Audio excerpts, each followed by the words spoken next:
very advanced test.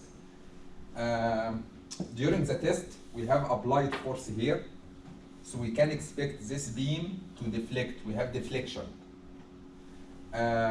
This relationship can draw a relationship between vertical displacement, your deflection, and the applied force. As the force increased, your deflection increase. Force increase at 30, we have deflection at this point. In between 30 and 60, your deflection is in between. What this relationship is? Horizontal displacement.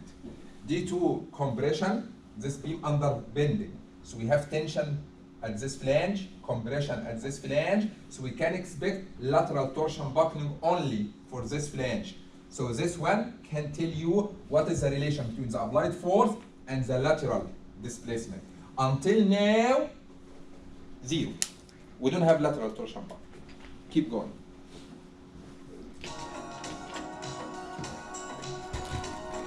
And watch this shape, please.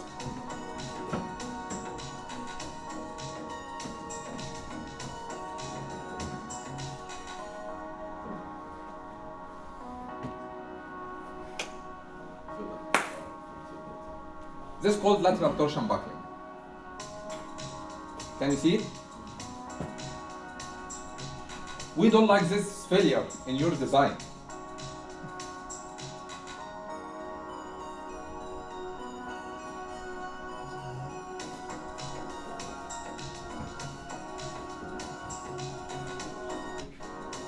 One more time.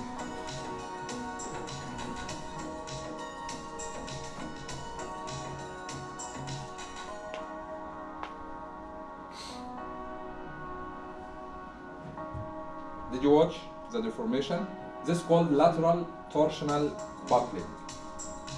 Maybe your load can go up more, but due to the lateral torsion buckling, we lost strength of this.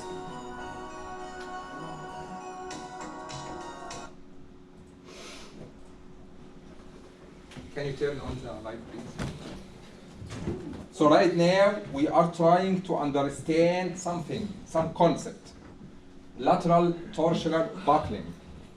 A beam is considered and restrained when I'm talking about only one part in your beam. Flange under compression. Flange under tension, that's fine. Still in tension, perfect. But in compression, no, we have something called buckling. When its compression flange is free to displace laterally and can rotate. So when an applied load causes both lateral displacement and twisting of member, lateral torsion buckling occurs. Lateral torsion buckling can be prevented by bracing the beam against twisting at sufficiently close interval. So we need to reduce this distance. If you reduce it more and more, you can avoid any lateral displacement or any twisting. So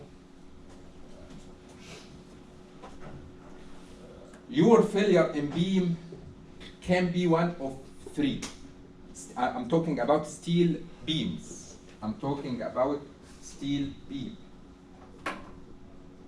Yeah, last point, and that's all. Steel beam, if your beam remains stable up to its full plastic moment capacity, which is called compact section, then your plastic moment equal nominal moment. If your cross section is compact and your beam is stable and everything is good. But we can expect instability for the overall beam instability. For non-compact section, then lateral torsion buckling will happen, prevented by adequate lateral bracing of the beam's compression flange. So if you have this kind of failure, we will not reach yielding of the full section. We lost some strength.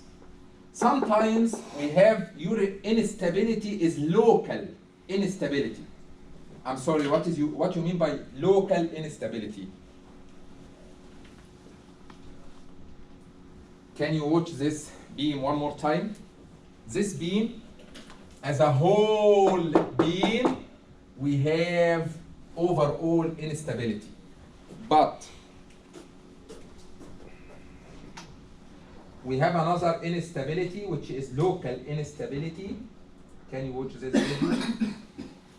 For steel also.